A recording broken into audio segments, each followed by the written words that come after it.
Logging out of your Roblox account on the mobile app is easy. So here is a step-by-step guide to help you log out. So let's get started.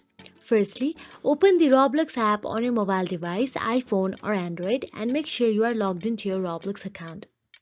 Now, once logged in, simply tap on the three dot icon, also known as the More button, in the bottom right corner of the screen, and this will open the More options menu.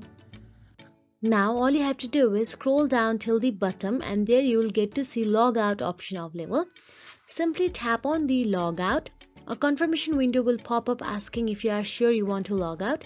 Tap logout again to confirm, and that is it. After logging out, you can log back in using your username and password, or by using your Google or Facebook account depending on the sign-in method you have set up.